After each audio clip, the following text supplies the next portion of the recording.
মা ভাত দাও। ভাত নাই। ভাত নেই মানে? তোমরা ভাত খাচ্ছ, আমি খাবো না? আমার কষ্টে উপার্জন করা টাকার ভাত আমি নষ্ট করতে চাই না। তার মানে কি? মানে আমি যেগুলো খাই এগুলো খেলে খাবার নষ্ট হয়? আবার তুমি কোনো কাজ বাজ করবা না, বাইরে দিয়ে ঘুরবা আর টাইম দিয়ে বাসায় এসে খাবা। এটা তো এভাবে চলতে পারে না। আমার হাজবেন্ড এত কষ্ট করে ইনকাম করে আর সেই টাকার খাবার তুমি এভাবে নষ্ট করবা আর আমি হতে দিব না। বৌমা তুমি চুপ করো। ওরা আমরা যে খাবারটা খাওয়াই, খাবারটা দিয়া যদি একটা মুরগি পালি, সেই মুরগি বড় হবে, ডিম দিবে, ডিম থেকে আবার বাচ্চা হবে, আবার তারা ডিম দিবে। ডিমগুলো যদি আমরা বাজারে নিয়ে বিক্রি করি তাহলে টাকা পাবো, সংসারে কাজে লাগবে। নিজের ছেলের সাথে মুরগির তুলনা করতে লজ্জা করে না? বাবা দে প্লেটটা দেন তোকে ভাত। খাবো, তুমি যদি ওকে ভাত দাও তাহলে ওর মতো তোমাকে ওই বাড়িতে না খেয়ে থাকতে হবে। আমি এতবার বললাম বিভিন্ন কোম্পানিতে চাকরির ইন্টারভিউতে একটা চাকরি করছি, কিন্তু তা না। তুই কি বললি আমারে? তুই বিদেশ না? আরে বিদেশ যাওয়া ডলার কামানো কি এত সহজ? তুই থামতো, গাধা পিটা লেগে ঘোরা হয়। আজকে ঠিক আমার একটাই ছেলে, রাকিব। রাকিব নামে যে আমার একটা ছেলে ছিল এটা আমি ভুলে গেলাম। এই রুটিটা দেন না, আগের 1250 টাকা পাই, ওই টাকা দিয়া তারপর রুটিটা দে। কখন আসলি? মাত্র বেরোলি? হ্যাঁ, ওর বাইকের চাবিটা দে না। কি করবি? একটু মোর সাথে দেখা করে আসি। সিগারেট খাবি? চা খা? প্রয়োজন চাবি লাগবে না, একটু এদিকে আয় না। আমার কিছু একটু 5,000 টাকা দিতে পারবি না? আজকে মোরের জন্মদিন তো, ওর কিছু একটা গিফট দিতাম। টাকা পয়সা দুদিন পর পরই নাচ দাও, তোমার নামগঞ্জ থাকে না। তুই কিছু খাইলে খা, আমার টাকা পয়সা চাইস না। হ্যাঁ মামুন, আর এক প্যাকেট সিগারেট দেন তো। না লাগবে না, থাক। এটা তোমার আসার সময় হলো? মানে আমি বুঝলাম না, আজকে একটা স্পেশাল দিন, আজকেও তোমার দেরি করতে হবে? তুমি আসলে আমার কেয়ারই করো। হয়েছে, এখন কান ধরে দাঁড়িয়ে থাকো। সরি। হয়েছে, বসো। আরে এখানে বসো। বললি happy birthday to me. Thank you so much. আগে আমরা কেকটা কেটে ফেলি। চল।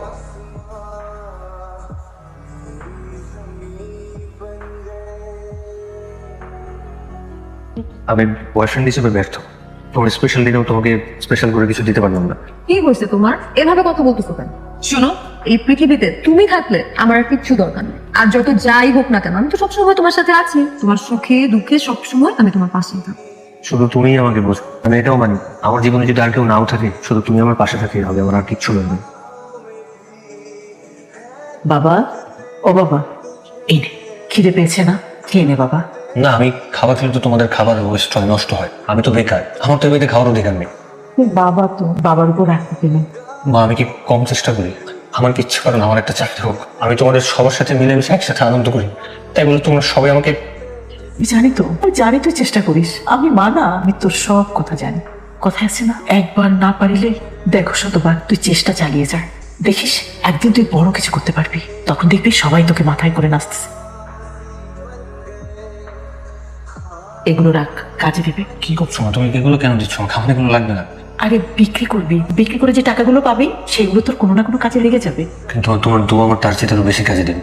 আমি সব সময় তোর জন্য দোয়া করি। আমার ছেলেকে তুমি অনেক বড় করো। আয়, আমি খাইয়ে দিই তোকে। তোমাকে কেন বললাম পরে খাবার দিবা, তারপরে তুমি কেন দিলা? বলার জন্য দরদ উতলায়া পড়ে না? খারাপ। তোমার আমি একটা ব্যবস্থা করতেছি। আরে তোর কি লজ্জা শরম কিচ্ছু নাই? ঘরে বুড়া বাপের ঘাড়ে বসে যে খা, একটু লজ্জা করে না? একটা চাকরি জোগাড় করতে পারস না? একটা চাকরি করে যদি অল্প টাকা রোজগার করস, অত কইতে পারো যে আমার পোলা রোজগার করে। ভাই তুমি বসে রয়েছো কেন? যাও এখান থেকে।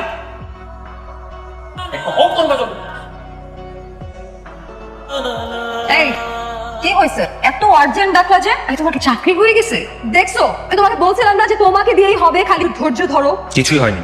তাহলে গতকাল রাতে তুমি কোথায় ছিলে? কোথায় আর থাকবো? বাসায় ছিলাম। আরেকবার সুযোগ দিতেছি, সত্যি কথাটা বলো, কোথায় ছিলে? আমি কি মিথ্যা কথা বলতেছি নাকি? সত্যিই তো বলতেছি, তুমি আমাকে বিশ্বাস করতেছো না? আগে বিশ্বাস করতাম, এখন আর করি না। এগুলো কি? তুমি এগুলা কোথায় পেয়েছো? এগুলো আমি কোথায় পেয়েছি সেটা তো তোমার জানার দরকার নেই। কিন্তু এই তুমিই তো আমাকে বলছিলা পৃথিবীতে আমার পাশে আর কেউ থাকুক আর না থাকুক, তুমি শেষ পর্যন্ত আমার পাশে থাকবা। এইটার নমুনা। রাকিব, তুমি আমাকে ভুল বুঝতেছো। আমি ভুল বুঝে বুঝে তুই তোর কাছে রাখ। আমার বন্ধু বান্ধব আমার আগেই বলছিল তোর একটা থার্ড ক্লাস মেয়ের সাথে প্রেম না করতে। আমি তো শুনি নাই কিছু বিপরীতে যে আমি তোর সাথে প্রেম করছি। তুই আমার কি দিছস? এইটা নমুনা। এই, অনেক হয়েছে, অনেকক্ষণ ধরে বলতেছো। আমারও কিন্তু এতদিন ধরে অনেক কিছু বলার ছিল, আমি কিন্তু কিছু বলি নাই। এই বয়ফ্রেন্ড হিসেবে তুমি আমার জন্য কি করছো? জীবনে কোনো একটা গিফট কিনে দিছো? সেটা তো দিতে পারো না। পার্কে বাদাম খাওয়াইলে আর ফুচকা খাওয়াইলে বয়ফ্রেন্ড হয়ে যায়? শোনো, বয়ফ্রেন্ড হওয়ার কোনো যোগ্যতাই তোমার নাই।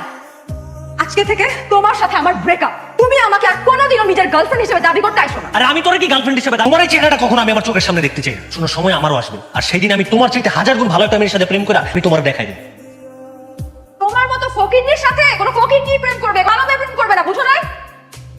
শুনলাম কয়েকদিন আগে তোদের অফিসে নাকি একটা পোস্ট খালি এসে, তুই একটু দেখ না এটা কোনোভাবে আমার জন্য ম্যানেজ করা যায় কিনা। দোস্ত এখন তো আমাদের অফিসের লোক না, পসিবল না। আঙ্কেলের সাথে একটু কথা বলে দেখবি, আঙ্কেল হয়তো ম্যানেজ করতে পারবে। তুই তো জানিস এই মুহূর্তে চাকরিটা আমার জন্য কি পরিমাণ দরকার, মানে একটা চাকরি হলে আমি একটা টেনশন থেকে বাঁচি আর কি। তোর মনে হয় কোনো ইম্পর্টেন্ট কল, তুই শেষ কর না, এটা সমস্যা নেই। তাই না, বল তুই শুনতে। না না আমি ওয়েট করি, তুই কথা বলে শেষ কর। না ইম্পর্টেন্ট না, তুই বল, সমস্যা নেই। বারবার কল দিতেছে, তুই ইম্পর্টেন্ট কল হইতে, আমি ওয়েট করি, তুই শেষ কর, সমস্যা নেই। কতক্ষণ ধরে আমি তোমাকে কল করতে চাই, তুমি আমার ফোন ধরো না কেন? আমরা লাঞ্চ করতে যাবো না?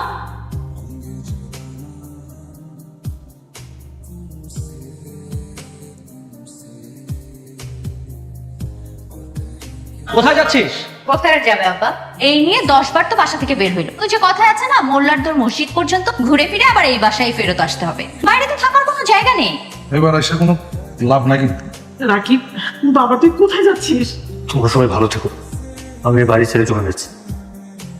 যদি বেঁচে থাকি আবার তোমাদের সবার সাথে দেখা হবে, আর যদি কখনো দেখা না হয় তবে ভেবে নেবে আমি আর বেঁচে নেই। এই তুমি কোথায় যাচ্ছ? দাঁড়া এখানে।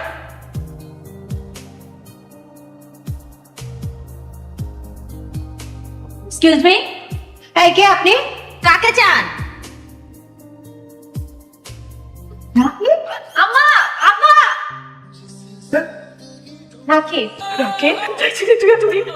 আমার কথা তোর মনে পড়েনি? কি বলবো মা, আমার সবসময় তোমার কথা মনে পড়তো, আর আমি এটাও জানি আমাকে আর কেউ খুঁজুক আর না খুঁজুক, তুমি আমাকে খুঁজো। তোমার মনে আছে মা, তুমি আমাকে দিয়েছিলে, আমি এটা বিক্রি করিনি, আমার কাছে রেখে দিয়েছি। রাকিব এসেছে। আশা করি তোমাদের সবার খুব ভালো করেই মনে আছে, আমি বলেছি এই বাড়িতে আমি ফিরে আসবো। এই 5টা বছর তুই কোথায় ছিলি? আমি এখানে লন্ডনে ছিল, আজকে লন্ডন থেকে দেখতে ব্যাক করলাম। লন্ডন? তুমি লন্ডনে ছিলা? লন্ডন থেকে আমার জন্য কি আনছো ভাইয়া? তুই লন্ডনে ছিলি, তুই আমার একবার বলবি না? আমার লন্ডনে যাওয়ার কত স্বপ্ন, তুই আমার বলতি, আমি একবার ভিসা পাসপোর্ট সবকিছু রেডি করে রাখতাম। ভাই, আমার জন্য কি আনছো? তুমি আমার একমাত্র ভাবি জন্য আমি কিছু আনবো না? তাও তাইলে? আমি লম্বা ফ্লাইট তো, টায়ার্ড, একটু রেস্ট নিই, তারপরে দেখি কি কি আনছি। তুই যা রুমে যা, এসে এনে আমি তোর জন্য খাবার নিয়ে আসি।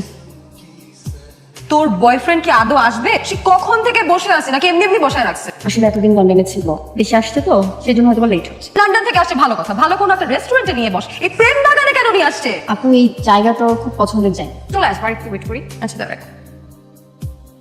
কেমন আছো? কেমন আছো তুমি? আমি খুব ভালো আছি। আপু, রাকিব, তোমাকে পরিচয় করিয়ে দিই, আমার বোন। আপু কেমন আছেন আপনি? ভালো আছি, আপনি? আগে চেতে ভাই, তোমার জন্য একটা দেখো। গিফট? ও মাই গড, গোল্ড! আচ্ছা তুমি আমাকে নিজে হাতে পরিয়ে দাও। হ্যাঁ আসো। আপু একটা কথা বলবো, যদি কিছু মনে না করেন, আপনি একটু সাইডে গিয়ে বসতে পারবেন? আসলে আমাদের কিছু পার্সোনাল কথা ছিল তো। আচ্ছা কি আমার ব্যাপারে কোনো কথা বলছো? এখন তো বলিনি। বলবো না? আচ্ছা শোন, তুই আমাকে একটা কথা বলতো, তুই খালি হাতে বেরিয়ে গিয়েছিলি, তুই লন্ডন কিভাবে গেলি? টাকা কোথায় পেয়েছিলি? সেদিন বাসা থেকে বের হওয়ার আগেও জানি না কোথায় যাব, কি করবো, কিন্তু যে কথা আছে না, ইচ্ছে থাকলেও তো একটা উপায় হয়। সেদিন বাসা থেকে বের হওয়ার পর দেয়ালে লিফলেটে দেখছিলাম আপনাদের নাকি খুব জরুরি ভিত্তিতে কিডনি প্রয়োজন। জি এই যে আমার ডক্টরের রিপোর্ট কিছু পজিটিভ, আমি চাইলে দিতে পারবো। আমাদের কিডনির প্রয়োজন ছিল, এখন আর আমাদের কোনো প্রয়োজন নেই। পরেও তো প্রয়োজন হইতে পারে, আপনি যেটাকে অফার করছিলেন আপনি তার চেয়ে অর্ধেক টাকা দিন, কোনো সমস্যা নেই, কিন্তু আমার টাকাটা এই মুহূর্তে খুব প্রয়োজন। আপনি বোঝার চেষ্টা করুন, কিডনি আমাদের ম্যানেজ হয়ে গেছে। সত্যি কথা বলতে টাকাটা আমার আজকে খুব দরকার, টাকাটা আজকে না পেলে আমি কি করবো আমি জানি না, আমি মরেও দিতে পারি। কি বলেন, মরে যাবেন মানে? আপনার টাকার এত প্রয়োজন, কি করবেন আপনি টাকা দিয়ে? আমি গ্রাজুয়েশন কমপ্লিট করেছি আরো 4 বছর। এমন কোনো সেক্টর নেই যে সেক্টরে আমি একটা জবের জন্য ট্রাই করিনি, কিন্তু সমস্যা তুই যে একটা, আমার বাবা আমার অঢেল টাকা নেই, কোনো লিঙ্ক নেই, তাই আমার কোনো চাকরি হবে। সত্যি আমার ফ্যামিলির কাছে আমি এখন একটা বোঝা, তাই চাচ্ছিলাম যদি কোথাও থেকে কোনোভাবে একটু টাকা পয়সা ম্যানেজ করতে পারি, এই টাকা দিয়ে বিদেশ চলে যাবো। মন খারাপ করবেন না, আপনি এখন যে সিচুয়েশনে আছেন, এক সময় আমিও সেম সিচুয়েশনে ছিলাম। আপনার কিডনি বিক্রি করতে হবে না, বিদেশ যেতে আপনার যত টাকা লাগে আমি দিব, অ্যাবিলিটি হয় ফেরত দিয়ে দিন। আপনি তো আমাকে ভালো মতো চেনেন না, তারপরে এতগুলো টাকা দিয়ে হেল্প করার জন্য আপনি রাজি হয়ে গেলেন। মানুষ মানুষের জন্য, আমি রাসেল মানুষ চিনতে ভুল করি না। আপনি নিশ্চিন্তে বাসায় যান। আচ্ছা ঠিক আছে, কত কষ্ট করেছিস তুই জীবনে। চল, তোর পছন্দের সব খাবার আমি রান্না করেছি, আমি চাই। বাব একটু পরে খেতে যাই। তোমার সাথে আমার একটা ইম্পর্টেন্ট কথা ছিল। কি কথা? কি করে যে বলি, লন্ডনে যাওয়ার পর আমার একটা মেয়ের সাথে পরিচয় হয়, আমি ওকে পছন্দ করি। আমি আজকে ওকে বলেছি আমি আগামীকালকে এদের কিনে ওদের বাসায় যাবো। ওরে বাবা, বড় হয়ে গেছিস না? নিজের বিয়ের সিদ্ধান্ত নিজেই নিয়েছিস, ঠিক আছে আমরা যাবো। যান, তুলিকে একটু ডাকেন না। এই তুলি কোথায়? আপনি তো সবই জানেন, আপনার মেয়ে আমার ছেলে এরা দুজন দুজনকে পছন্দ করে, এ ব্যাপারে আমাদের কোনো আপত্তি নেই। ভাইজান আমার নিজেরও আপত্তি নেই। আমার মেয়েকে আপনারা পছন্দ করেছেন, আলহামদুলিল্লাহ। আলহামদুলিল্লাহ। আলহামদুলিল্লাহ। ভাই, শুভ কাজে দেরি কিসে মিষ্টি মুখ হয়ে যায়?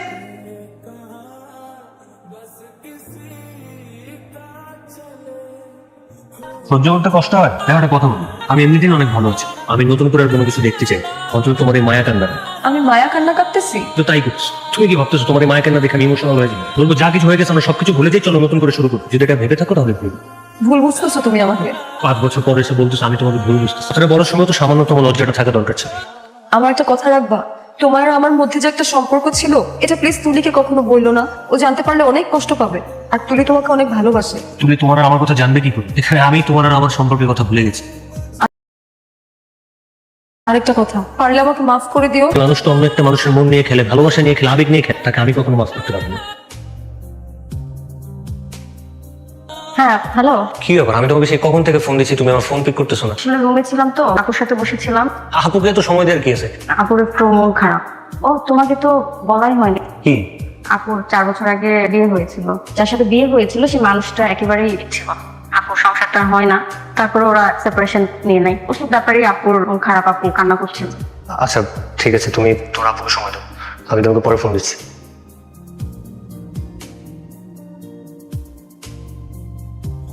আপনি অনুমতি দিলে আইনটি পড়ানোর কার্যক্রম শুরু করতে। জি ভাই। কি হলো বলিয়ে দে। আমি এঙ্গেজমেন্ট করতে পারবো না। কি বলিস? তো এঙ্গেজমেন্ট করবি না আমাদেরকে আগে বলতি? এটা কি ফাইজলামি নাকি? বাবা কোন সমস্যা? তুমি আমাকে নির্দ্বিধায় বলতে পারো। তুই আমাকে বল। মা আমি মৌকে ভালোবাসি। মৌকে ভালোবাসিস মানে? আমরা এখানে তুলির সাথে তোর এঙ্গেজমেন্ট করতে আসছি, তুই এখন বলছিস তুই মৌকে ভালোবাসিস?